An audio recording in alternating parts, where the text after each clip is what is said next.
Hi friends, ഞാനിന്നിവിടെ വന്നിരിക്കുന്നത് എനിക്ക് ഏറ്റവും യൂസ്ഫുള്ളായിട്ടുള്ള ഒരു പ്രൊഡക്റ്റ് നിങ്ങൾക്ക് പരിചയപ്പെടുത്താനാണ്. ഇത് പ്രീതി സോഡിയാക്കിൻ്റെ ഫുഡ് പ്രോസസ്സറാണ്. അപ്പോൾ ഇതിൻ്റെ ഫങ്ഷൻസൊക്കെ ഞാൻ നിങ്ങൾക്ക് പരിചയപ്പെടുത്തി തരാം. ഇത് നമ്മുടെ എല്ലാ മിക്സർ ഗ്രൈൻഡറിലും ഉള്ള പോലെ 3 ജാറ് വന്നിട്ടുണ്ട് ഇതിൽ. പക്ഷേ അതിനേക്കാളൊക്കെ വലിപ്പം കൂടുതലും നന്നായിട്ട് അരയുന്നുമുണ്ട്. മസാലയൊക്കെ നന്നായിട്ട് അരിയുന്നുണ്ട്, തേങ്ങയൊക്കെ. ഈ ഒരു ജാറിലാണ് കുറേ ഫങ്ഷൻസൊക്കെ വന്നിട്ടുള്ളത്. ഇത് സ്ലൈസർ, പിന്നെ വന്നിട്ടുള്ളത് ഗ്രേറ്ററാണിത്. ഇതാണ് ചോപ്പിംഗ് ബ്ലേഡ്.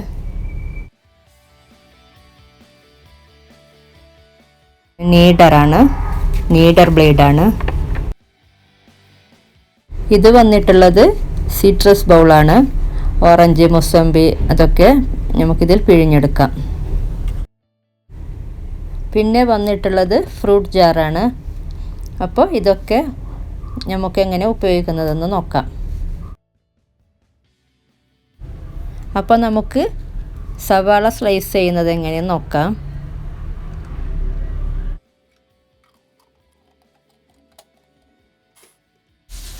സവാള തൊലിയൊക്കെ കളഞ്ഞ് 2 പീസായിട്ട് ഇട്ട് കൊടുത്താൽ മതി. എനിക്ക് ഏറ്റവും മടിയുള്ളൊരു കാര്യമാണ് സവാള സ്ലൈസ് ചെയ്യുന്നത്. സവാള ആയാലും എന്തായാലും. പക്ഷെ അതൊക്കെ ചെയ്യാതിരിക്കാനും പറ്റത്തില്ല. അതിനൊക്കെ നല്ല ഒരു ഹെൽപ്പാകുന്നുണ്ട്. ഇത് എൻ്റെ ഒരു ഹെൽപ്പർ തന്നെയാണ്.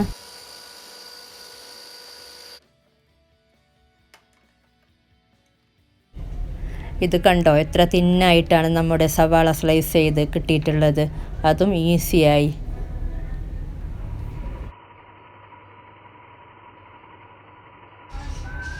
ഇതുപോലെ നമുക്കെല്ലാം സ്ലൈസ് ചെയ്തെടുക്കാം. ക്യാരറ്റ്, പൊട്ടാറ്റോ, സ്വീറ്റ് പൊട്ടാറ്റോ എല്ലാം ഇങ്ങനെ വെച്ച് കൊടുത്താൽ മതി. നല്ല തിന്നായിട്ട് തന്നെ നമുക്ക് സ്ലൈസായി കിട്ടും.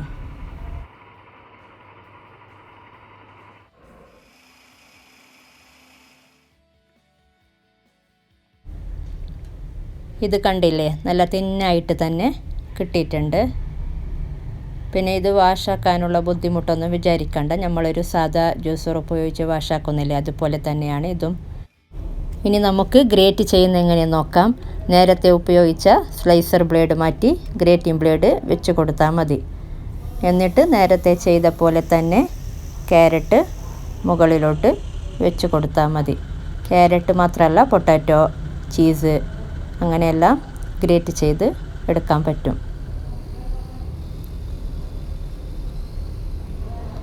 ഇപ്പോൾ കണ്ടില്ലേ എത്ര പെട്ടെന്നാണ് ഗ്രേറ്റ് ചെയ്തെടുത്തത്. അല്ലെങ്കിൽ നമുക്ക് എന്തോരം പണിയുണ്ട് ക്യാരറ്റൊക്കെ ഗ്രേറ്റ് ചെയ്തെടുക്കാൻ. ഇനി നമുക്ക് ചോപ്പിംഗ് ചെയ്യുന്ന എങ്ങനെയെന്ന് നോക്കാം. ചോപ്പിംഗ് ബ്ലേഡ് ജാറിനകത്തേക്ക് വെച്ച് കൊടുത്ത് ചോപ്പിംഗ് ചെയ്യാനുള്ള ഇൻഗ്രീഡിയൻറ്റ് അതിൽ ഇട്ട് കൊടുത്താൽ മതി. എന്നിട്ട് ജസ്റ്റ് ഒന്ന് കറക്കിയെടുത്താൽ മതി. ഇതിപ്പോൾ തോരനൊക്കെ വെക്കാനുള്ള ഒരു പരുവത്തിൽ കിട്ടിയിട്ടുണ്ട്. ഇതിനേക്കാളും ചെറുതായിട്ട് വേണമെങ്കിൽ ഒന്നും കൂടെ ജസ്റ്റ് ഒന്ന് കറക്കിയെടുത്താൽ മതി. ഞാൻ കാണിച്ചു തരാം. ഒന്നും കൂടെ കറക്കിയെടുത്ത്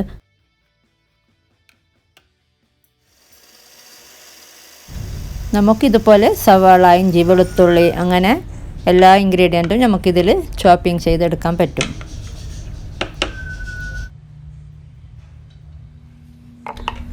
ഇനി നമുക്ക് ഈ നീഡിയം ബ്ലേഡ് ഉപയോഗിച്ച് ആട്ട കുഴച്ചെടുക്കുന്നത് എങ്ങനെയെന്ന് നോക്കാം. ഞാൻ 2 കപ്പ് ഗോതമ്പ് പൊടിയും ആവശ്യത്തിന് ഉപ്പും 1-2 ടീസ്പൂണ് ഓയിലും കൂടെ ഒഴിച്ച് കൊടുത്ത് ഇതിലേക്ക് 1 കപ്പ് വെള്ളമാണ് ഞാൻ ഒഴിച്ച് കൊടുക്കുന്നത്. ഇത് ആശീർവാദിൻ്റെ ആട്ടയാണ്. അപ്പോൾ അത് കറക്റ്റ് 1 കപ്പ് വെള്ളം കറക്റ്റ് പരുവത്തിൽ കുഴച്ചെടുക്കാൻ പറ്റുന്നുണ്ട്. പിന്നെ വെള്ളത്തിൻ്റെ അളവൊന്ന് ശ്രദ്ധിച്ചാൽ മതി. വെള്ളം കുറഞ്ഞു പോകരുത്. അത് നമുക്ക് മനസ്സിലാകും വെള്ളം കുറയുമ്പോൾ. അപ്പോൾ തന്നെ ഓഫാക്കി വെള്ളം കുറച്ച് കൂട്ടി കൊടുത്താൽ മതി. നല്ല സോഫ്റ്റായിട്ടുള്ള ഡോ കിട്ടുന്നുണ്ട് ഇതിൽ.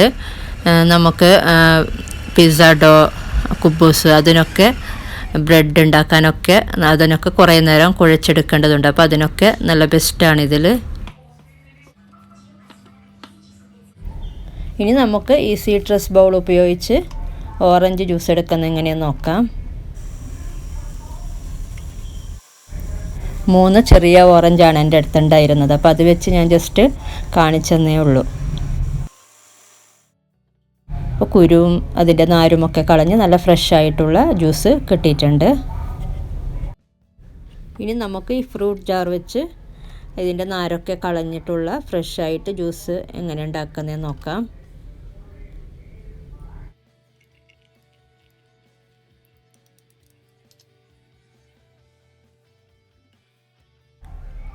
ഇതിൽ താഴെ ആ സ്പോട്ടിലൊരു ക്യാപ്പ് ഉണ്ടാവും. ആ ക്യാപ്പ് ഊരണം. അപ്പം നമുക്ക് നല്ല ഫ്രഷ് ആയിട്ടുള്ള ജ്യൂസ് ഗ്ലാസ്സിലേക്ക് പകർത്താം.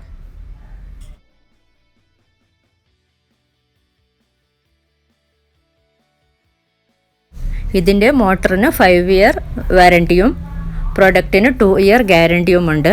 അപ്പോൾ ഇതെല്ലാവർക്കും ഞാൻ പറഞ്ഞതൊക്കെ മനസ്സിലായിട്ടുണ്ടാവുമെന്ന് വിചാരിക്കുന്നു.